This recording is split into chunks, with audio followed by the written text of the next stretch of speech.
इस वीडियो में हम बैंक रिकंसिलिएशन स्टेटमेंट का क्वेश्चन नंबर 3 डिस्कस करने जा रहे हैं।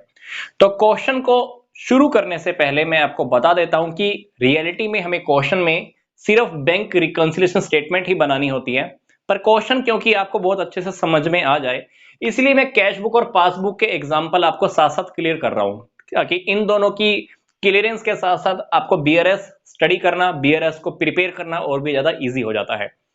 तो हम क्वेश्चन की इक्वेशन देख लेते हैं।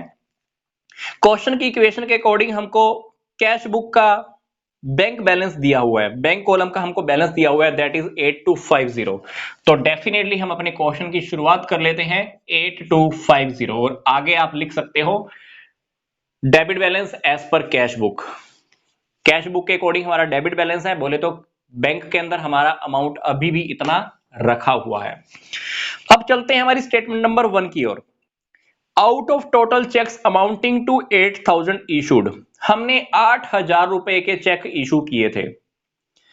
Check amounting to 5800 have been presented for payment up to 30th June 2016। मतलब जिस डेट को हम बीआरएस रेडी कर रहे हैं वो डेट कौन सी है? 30th June 2016। तो 30 जून 2016 तक रियलिटी में बैंक में कितने के चेक प्रेजेंट हुए हैं? 5800। तो स्टेटमेंट 1 के अकॉर्डिंग अगर आप देखें ध्यान से, हमने चेक इशू कितने के किए थे? 8000। मैं ये कह सकता हूं कि आपने 8000 अपने कैश बुक के बैंक कॉलम में लिख दिए होंगे। आपने सोचा था कि 8000 रुपए मेरे बैंक में से गए, पर रियलिटी में हुआ क्या? इस डेट तक बैंक में से चेक कितने के प्रेजेंट हुए हैं? 5800। रियलिटी में आपके बैंक में से सिर्फ कितने रुपए कटे हैं? 5800। तो रियलिटी में जो आपका डिफरेंस है ना 2200, वो आपने फालतू एक्स्ट्रा माइनस कर दिया है।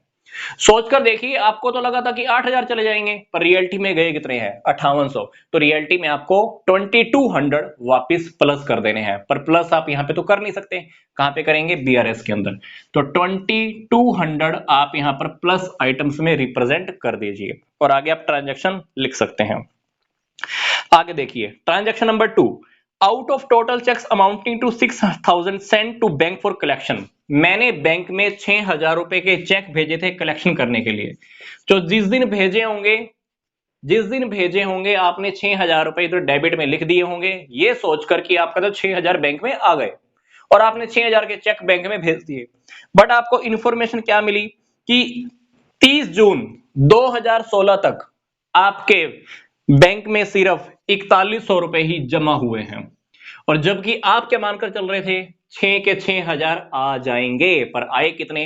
4100। कितने कमाए? 1900 आपके कमाया। तो 1900 रुपए आपने देखा जाए तो यहां पे ज्यादा लिख दिए, क्योंकि आपको तो लगा था कि 6000 आ जाएंगे, पर रियलिटी में आए कितने? 4100। तो 1900 क्योंकि कम आए हैं तो आपको 1900 कम करके दिखाने पड़ेंगे। तो यहां पर आप माइनस साइड में, जहां पर आप माइनस आइटम्स लिखते हो, यहां पे लिख के दिखा दीजिए। आगे देखिए ट्रांजैक्शन नंबर 3। 28 जून को एक कस्टमर ने डिपॉजिट कराए हैं 3500 हमारे बैंक में, but it was entered only in the passbook. एक कस्टमर ने हमारे बैंक में सीधा 3500 रुपए जमा करा दिए, ये एंट्री सिर्फ पासबुक में हुई है, जबकि हमने कैश बुक में एंट्री नहीं की, क्योंकि हमको पता ही नहीं लगा होगा। अब पता लग गया ना, कैश बुक में तो नहीं लिख सकते, कहां पे लिखोगे? बीआरएस के अंदर। तो 3500 आप यहां लिख दो, आइटम का नेम सामने लिख देना, cheque directly deposit by the customer या payment directly done by the customer, वट जो भी आप लिखना चाहते हो एज पर ट्रांजैक्शन लिख सकते हो। Transaction number 4। Debit side of Anil's cash book has been overcast by 100। Anil जो बिजनेस का ओनर है, मतलब जिसकी हम बीआरएस रेडी कर रहे हैं, उस बंदे की कैश बुक का बैंक कॉलम 100 रुपए से फालतू लिखा गया है। यहां पे 100 रुपए फालतू लिखे गए हैं। अब आप 100 रुपए कम करना चाहते हैं, यहां लिख दीजिए माइनस आइटम्स में।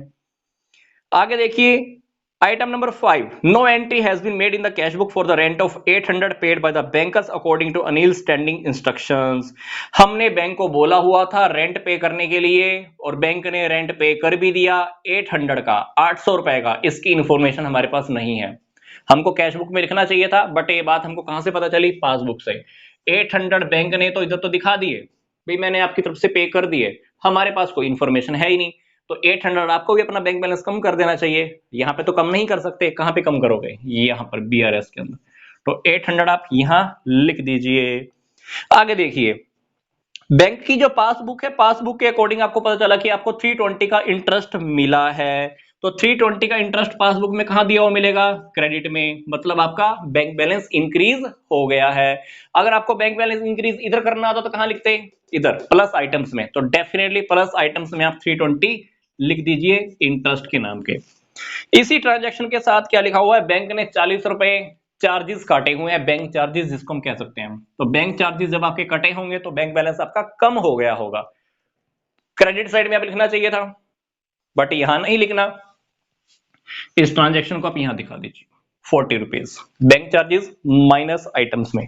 तो डेफिनेटली हमारे पास अगर आप टोटल करोगे, यहां का टोटल आ जाएगा 14270, यहां पे आ जाएगा 2840, दोनों का जब आप बैलेंस वगैरह करेंगे तो यहां पे आ जाएगा 11430। आप यहां पे क्या लिखेंगे, credit balance as per passbook, passbook के अकॉर्डिंग हमारा क्रेडिट बैलेंस। क्वेश्चन हमने शुरुआत की थी debit balance of cash book, खत्म करेंगे एज पर पासबुक, ठीक है, जो हम पीछे वाले क्वेश्चन में भी डिस्कस करते आए हैं। तो ये था हमारा एक सिंपल सा क्वेश्चन, आपको फिर से बता रहा हूं, क्वेश्चन में हमको सिर्फ बीआरएस रेडी करना होता है, बैंक रिकंसिलिएशन स्टेटमेंट। ये दोनों जो मैंने फॉर्मेट बनाए हैं ये सिर्फ आपकी हेल्प के लिए हैं, ताकि आपको बिल्कुल क्लियर हो जाए कि हम क्वेश्चन में रियलिटी में ये रेडी क्यों कर रहे हैं। मिलता हूं नेक्स्ट वीडियो में नेक्स्ट क्वेश्चन के साथ।